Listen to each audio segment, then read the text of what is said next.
आइए हजरात, अपने सरपरस्त इजलास जनाब हजरत मौलाना उबैदुर रहमान साहब कासमी सदर मदरसीन जामिया अबू बकर सिद्दीक तरकुलवा तिवारी का शुक्रिया अदा करें और उसके साथ साथ आज के इस बावकार इजलास की सदारत और अध्यक्षता कर रहे जनाब हजरत मौलाना हाफिज कारी इश्तियाक अहमद साहब इमाम खतीब ईदगाह मस्जिद रामनगर और दीगर मुक़द्दस उलमाए किराम यहाँ पे तशरीफ रखते हैं। सबका नाम तो लिया नहीं जा सकता, लेकिन जो जर्रा जहाँ है वहीं पे आफताब है। अब इस शेर के साथ कि हरम की अभी सीढ़ियाँ चढ़ रहा हूँ, हरम की अभी सीढ़ियाँ चढ़ रहा हूँ और हवा दुश्मनों की उखड़ने लगी है। मैं क्या चल दिया खानकाहों की जानिब कि हुकूमत मेरे पांव पड़ने लगी है। और ये उलमाए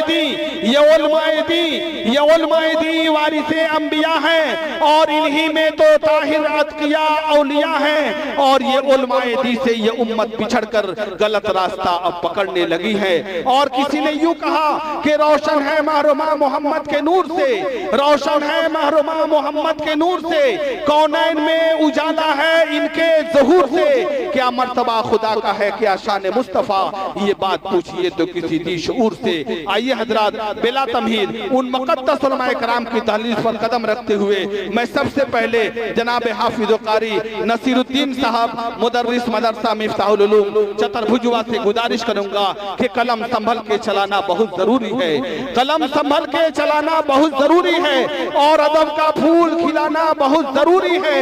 अंधेरी रात में भटके हुए मुसाफिर को चरागे राह दिखाना बहुत जरूरी है और फिल्मी माहौल में मशगूल है ये मुआशरा, इसलिए अल्लाह की बात और रसूल की बात सुनाना बहुत जरूरी है। जनाबे हाफिज कारी नसीरुद्दीन साहब मुदर्रिस मदरसा मिफ्ताहुल उलूम चतुर्भुज।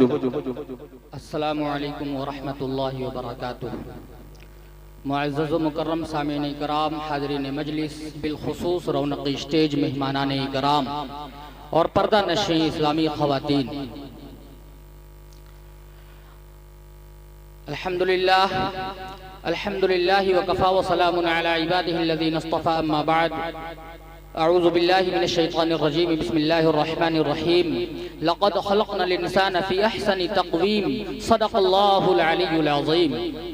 दोस्तों, जैसा कि आप तमाम हजरात को ये मालूम है कि ये प्रोग्राम का नाम अलग बात है कि बैनर के एतबार से इश्तिहार के नाम से इस्लाह मुआशरा कॉन्फ्रेंस है, लेकिन हकीकत यह है कि इस प्रोग्राम का असल नाम कौमी यकजहती कॉन्फ्रेंस है। तो बात यहाँ से शुरू होती है दोस्तों कि यही हिंदू मुस्लिम में रद्दो बदल है, यही हिंदू मुस्लिम में रद्दो बदल है। यहाँ आबे जमजम उधर गंगा जल है, यही हिंदू मुस्लिम में रद्दो बदल है। यहाँ आबे जमजम उधर गंगा जल है। इधर देखो सीता जी बन को चली है, इधर देखो सीता जी बन को चली है, उधर भी तो मरियम पे उंगली उठी है। इधर देखो हनुमान बजरंग बली है, उधर भी तो दामादे हजरत अली है। इधर देखो शंकर ने कंकड़ उड़ाए, इधर देखो शंकर ने कंकड़ उड़ाए, उधर भी तो ईसा ने मुर्दे जिलाए। इधर देखो मथुरा में है कमली, इधर देखो मथुरा में है मुरली वाला, उधर भी तो मक्का में है कमली वाला। और जब सबका खून लाल होता है फिर कहां हिंदू मुस्लिम का सवाल होता है। मेरे मुअज़्ज़ज़ सामीन इकराम, मैं आप हजरात से तकरीर करने की हैसियत से रूबरू नहीं हूँ, मैं बयानो खिताबत की हैसियत से रूबरू नहीं हूँ। मैं सिर्फ और सिर्फ आपको एक आध चंद पैगाम देने की हैसियत से आया हूँ। और हमारा ये पैगाम है कि अल्लाह ने कुरान के अंदर फरमाया, जैसा कि मैंने अभी तिलावत की, लक़द ख़लक़नल इंसान फ़ी अहसनि तक़वीम। उलमा हजरात मौजूद हैं, ये मेरी बात की तहकीक करेंगे कि अल्लाह ने ये नहीं कहा कि ए मुसलमानों हमने तुम्हें सबसे खूबसूरत मिट्टी से पैदा किया, बल्कि अल्लाह ने कहा कि ए कायनात में रहने वाले सारी इंसानियत, मैंने सारी इंसानियत को खूबसूरत मिट्टी से पैदा किया। लफ्ज़ अहसन का लफ्ज़ मेरे रब ने अदा किया। हम कहते हैं अल्लाहु अकबर, अल्लाह सबसे बड़ा है। अकबर का माना सबसे बड़ा, इससे बड़ा कुछ हो नहीं सकता। अहसन का लफ्ज़ मेरे रब ने दिया, सबसे खूबसूरत। अब खूबसूरती का कोई स्टेज इससे आगे नहीं है, ये खूबसूरती का लास्ट स्टेज है, जिस स्टेज पे अल्लाह तबारक व तआला ने सिर्फ और सिर्फ इंसानों की तख्लीक की और इंसानों को बनाया। लेकिन अफसोस की बात है कि इंसानों की खूबसूरती उस वक्त जायल हो जाती है और उस वक्त बर्बाद हो जाती है जब हम इंसान नफरतों के रास्ते पर चलने लगते हैं। चाहे वो नफरत हमारे घर से शुरू हो, चाहे वो नफरत हमारे समाज से शुरू हो, चाहे वो नफरत हमारी सोसाइटी से शुरू हो। लेकिन अगर जब हम नफरतों के रास्ते पर चलते हैं तो फिर हमारे अंदर से इंसानियत और हमारे अंदर से वो खूबसूरती खत्म हो जाती है, जिस खूबसूरती का ऐलान हमारा रब कुरान के अंदर करता है कि लक़द खलक़नल इंसान फी अहसनी तक़वीम, हमने इंसान को सबसे खूबसूरत मिट्टी से पैदा किया। मेरे मोहतरम बुजुर्ग और दोस्तों, आप हजरात को बखूबी ये मालूम होगा कि शायर कहता है कि काश अपने मुल्क में ऐसी फिजा बने, ऐ काश अपने मुल्क में ऐसी फिजा बने कि मंदिर जले तो रंज मुसलमान को भी हो। ऐ काश अपने मुल्क में ऐसी फिजा बने कि मंदिर जले तो रंज मुसलमान को भी हो, मस्जिद की आबरू पे कोई आँच न आए, ये फिक्र मंदिर के निगहबान की भी हो। मेरे मोहतरम बुजुर्ग और दोस्तों, दीनी भाइयों, ये इतना बड़ा मुल्क हिंदुस्तान सिर्फ हमारी कुर्बानी का नतीजा नहीं, सिर्फ भगत सिंह की कुर्बानी का नतीजा नहीं, सिर्फ राम प्रसाद बिस्मिल के कुर्बानी का नतीजा नहीं, सिर्फ अशफाकुल्लाह खान के कुर्बानी का नतीजा नहीं, ये कुर्बानी कौमी यकजहती की कुर्बानी का नतीजा है। ये मुल्क हिंदुस्तान जो अपनी कामयाबियों की सीढ़ियों पर लगातार चढ़ता जा रहा है और पूरी दुनिया में अपनी कामयाबी का डंका बजा रहा है, ये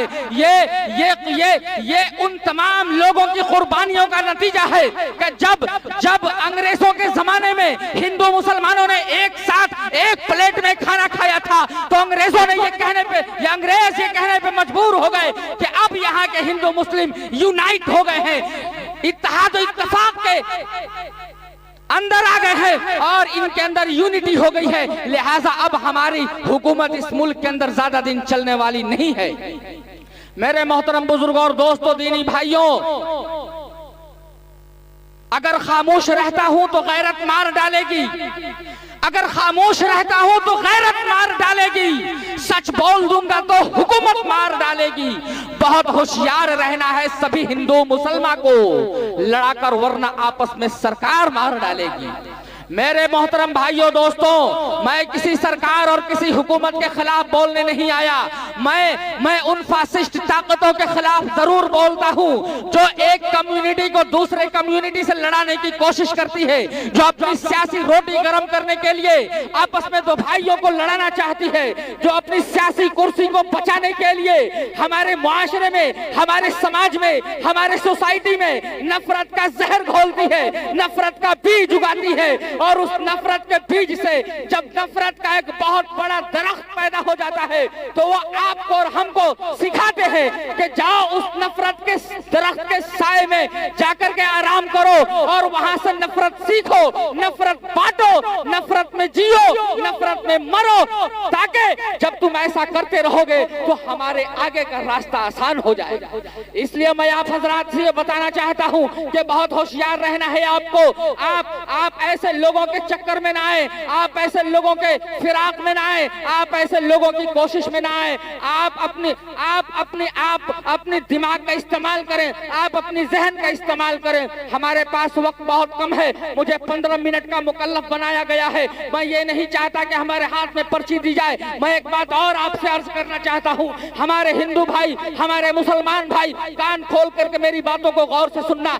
आप याद रखना, आप एक लुकमा कम खाना, एक वक्त का खाना मत खाना। भले आपको आसमान पे जाना पड़े, आसमान पे जाना, माउंट एवरेस्ट पे जाना पड़े, माउंट एवरेस्ट पे जाना, दुनिया के जिस खित्ते में जाना हो, जिस कोने में हो, वहां तक तुम जाना, लेकिन अपनी औलाद को एजुकेटेड बनाना, तालीम याफ्ता बनाना, उनको इल्म देना और ऐसी इल्म और ऐसा एजुकेशन देना जिसके रोशनी में वो अपनी जिंदगी को आगे की तरफ लेकर के जाएंगे। जब आप उन्हें एजुकेटेड बनाएंगे तो वो खुद भी इल्म की रोशनी में आगे बढ़ेंगे, वो आपको भी इल्म की रोशनी में आगे बढ़ाएंगे, वो समाज, वो सोसाइटी को भी उस इल्म की रोशनी में आगे बढ़ाएंगे, वो मुल्क को भी तरक्की के रास्ते पर लेकर के जाएंगे। और एक वक्त आएगा कि दुनिया देखेगी, उसकी भी तारीफ होगी, उसके हवाले से आपकी भी तारीफ होगी। लिहाजा मैं आप हजरात को ये पैगाम देना चाहता हूँ कि आप एक रोटी कम खाना, एक वक्त का खाना मत खाना, लेकिन अपने बच्चे को तालीम जरूर देना, चाहे वो किसी भी लाइन का तालीम हो, मदरसे का अलिफ बे का तालीम हो, स्कूल का क ख ग से लेके ए से जेड तक की तालीम हो, कोई भी तालीम हो, वो आप अपने बेटे को, अपने बच्चे को जरूर देना, क्योंकि यही हमारे मुल्क के मुस्तकबिल हैं, यही हमारे मुल्क को आगे ले जाने वाले हैं, यही वो लोग हैं जो हमारी मुल्क की हिफाजत करेंगे, जो हमारे समाज की हिफाजत करेंगे, जो हमारी सोसाइटी की हिफाजत करेंगे। और इन्हीं लोगों के पीछे हमारे मुल्क की कामयाबी है, हमारी कामयाबी है, आपकी कामयाबी है। मेरे भाइयों और मेरे अजीज दोस्तों, मैं अपनी बात को ज्यादा लंबी न करते हुए इतना जरूर कहना चाहूंगा कि जब भी आपके सामने कोई मौका आए, कोई बात आए, तो वहां पे अपने कॉमन सेंस का इस्तेमाल जरूर कर लेना। व्हाट्सएप की यूनिवर्सिटी में सारी चीजें नहीं बताई जाती। मैं BHU के अंदर था, बनारस हिंदू यूनिवर्सिटी के अंदर, वहां पे एक डॉक्टर थे, डॉक्टर राजेश कुमार, उनके साथ 20 डॉक्टरों की टीम आया करती थी। एक बार बॉस ने किसी से सवाल पूछा, उसने जवाब नहीं दिया, फिर बगल वाले ने फौरन मोबाइल खोला, गूगल पे इन सर को सर्च किया और सर्च करने के बाद हाथ बांध कर खड़ा हो गया। बॉस ने उससे सवाल पूछा, वो बता दिया। यही हालात सारे डॉक्टरों की थी, सारे लोगों ने गूगल खोला और सारे लोगों ने जो है वो आंसर निकाल करके देख लिया। और देखने के बाद जब बॉस ने सारे लोगों से पूछ लिया, उसके बाद राजेश कुमार बॉस जो थे उन्होंने बताया कि मुझे पता है कि तुम लोग गूगल पे यूं करके आंसर देखा है और फिर मुझे बता रहे हो। याद रखना, ये डॉक्टर राजेश का अल्फाज है। उन्होंने कहा था कि if you want to knowledge read the real textbook. ऐसे ही उन्होंने इशारा किया था, read the real textbook. अगर तुम नॉलेज चाहते हो, अगर तुम जानकारी चाहते हो, अगर तुम चाहते हो कि तुम्हारे अंदर कुछ हो, तो read the real text book, read करो, पढ़ो। किताब पढ़ना पड़ेगा। जब आप किताब पढ़ेंगे तब जाकर के आपके अंदर नॉलेज आएगी। आप यूं करते हैं मोबाइल के अंदर और गूगल के अंदर तुम कुछ क्वेश्चन का आंसर ढूंढते हो, ये सारा का सारा फर्जी है, ये सारा का सारा लवारिस है, इसकी कोई वजूद नहीं, इसकी कोई हकीकत नहीं, और ये सिर्फ और सिर्फ फर्जी है। ये मैं नहीं कह रहा, BHU बनारस हिंदू यूनिवर्सिटी का डॉक्टर, वो भी वो डॉक्टर नहीं जिसने MBBS कर लिया हो, वो डॉक्टर जिसको बॉस के नाम से जाना जाता था, जिसके पीछे 50 MBBS डॉक्टर घुमा करते थे, उन्होंने ये बताया था। मैं आप हजरात को बता रहा हूँ कि आप अपने बच्चे को तालीम दीजिए, नफरत काटिए, मोहब्बत बांटिए, मोहब्बत का पैगाम दीजिए, अपने घर में मोहब्बत का पैगाम दीजिए, अपने मुआशरे में मोहब्बत का पैगाम दीजिए, अपने सोसाइटी को मोहब्बत के फूलों से रंग दीजिए। हर तरफ मोहब्बत हो, हर तरफ खुशहाली हो, हर तरफ लोगों के दिल जुड़े हुए हो, कहीं पे कोई नफरत न दिखाई दे, कहीं पे कोई ऊंची आवाज न दिखाई दे, कहीं पे जो है कोई रोता हुआ, कोई सिसकता हुआ दिखाई न दे। हर तरफ खुशहाली हो, हर तरफ के लोग हंसते रहें। मेरे मोहतरम बुजुर्ग और दोस्तों, दीनी भाइयों, जब ये मोहब्बत की बात आ रही है तो सबसे पहले मैं आप हजरात को ये बताना चाहूंगा कि मोहब्बत आप अपने घर से बांटना शुरू कीजिए। आज हर इंसान मोहब्बत का भूखा है, हर इंसान हमदर्दी का भूखा है। एक चीज मैंने तजुर्बा किया है, मैं अपनी बात खत्म करूंगा। एक चीज मैंने तजुर्बा किया है कि जब बेटे की शादी होती है तो उस बेटे के बाप के और उस बेटे की माँ और उसके घर वाले कहते हैं कि अरे जब से मेरे बेटे की शादी हुई तब से देखता हूँ ससुराल में माइल हो गया, ससुराल में ज्यादा रहने लगा। रीजन आपको मैं बता देना चाहता हूँ, आज से अप्लाई कर दो, कल से आपका बेटा आपका हो जाएगा। क्या मसला है? मसला ये है कि जब आपका बेटा घर में आता है तो आप उसे कहा गया था, क्यों गया था वहां पे, मैंने मना किया था, तो उसका दिमाग खराब हो जाता है। लेकिन जब उसकी शादी हो जाती है, वो ससुराल में जाता है, उसके ससुर बोलते हैं बाबू आ गया, आपको बाहर बैठिए।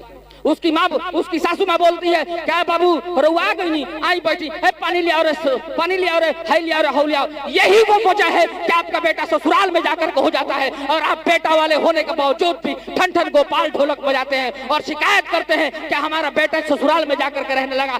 आपने उसको वो मोहब्बत नहीं दी, आपने उसको वो हमदर्दी नहीं दी, आपने उसको वो प्यार नहीं दिया, आपने उसको वो लाड नहीं दिया। अगर आप भी उस तरह उसको प्यार मोहब्बत देते, लाड देते तो दुनिया की कोई ताकत नहीं थी। मैं चैलेंज लेता हूँ, लाओ स्टंप पेपर सिग्नेचर करने के लिए तैयार हूँ। आप अपने बेटे को लाड प्यार दीजिए, अगर वो भाग जाता है मैं आपका नौकर बनकर आपके घर में रहने के लिए तैयार हूँ। लेकिन अगर वो भाग जाता है और वो ससुराल में जाकर शिफ्ट हो जाता है तो जितनी गलती उसकी है उससे कहीं ज्यादा गलती आपकी है कि आपने उसे महबूब नहीं बनाया, आपने उसे लाड प्यार नहीं दिया। लिहाजा जब मोहब्बत की बात हो रही है तो मैं आपको ये बताना चाहूंगा कि सबसे पहले ये मोहब्बत का पैगाम अपने घर से दिया जाए, सबसे पहले ये मोहब्बत का पैगाम अपने आप से दिया जाए। सबसे पहले मोहब्बत का पैगाम हम खुद देंगे, अपने घर में देंगे, अपने माँ बाप को देंगे, अपने भाई बहन को देंगे, अपने अजीज व अकारीब को देंगे, अपने रिश्तेदार को देंगे, अपने आस पड़ोस के लोगों को देंगे। और जब ये देंगे तो इसी तरह से धीरे धीरे फैलते फैलते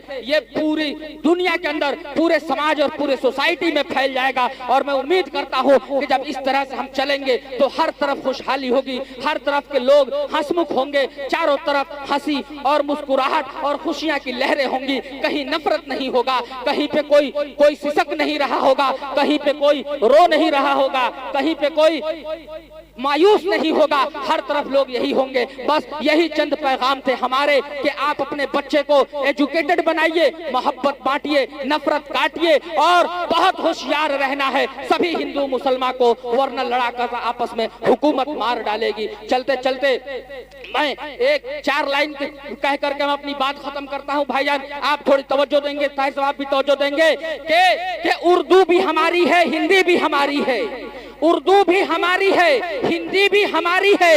एक खालिदा बेगम है, एक राजकुमारी है।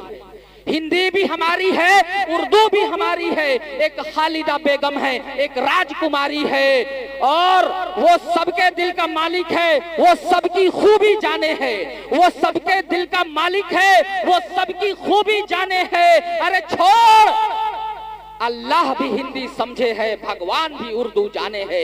इन्हीं चंद अल्फाज के साथ बहुत बहुत शुक्रिया तमाम तकिया वालों का और तमाम स्टेज वालों का, बिलखुसूस मौलाना ताहिर हुसैन साहब का, जिन्होंने मुझ जैसे हकीर फकीर आदमी को आप हजरात से रूबरू कराया। मैं उम्मीद करता हूँ कि फिर किसी स्टेज से मुलाकात होगी तो और भी सारी बातें होंगी इंशाअल्लाह रहमान। इन्हीं चंद अल्फाज के साथ मैं अपनी बात को यहीं पे समेटने की कोशिश करता हूँ। व आखिरु दावाना अल्हम्दुलिल्लाहि रब्बिल आलमीन। बहुत खूब, माशाअल्लाह।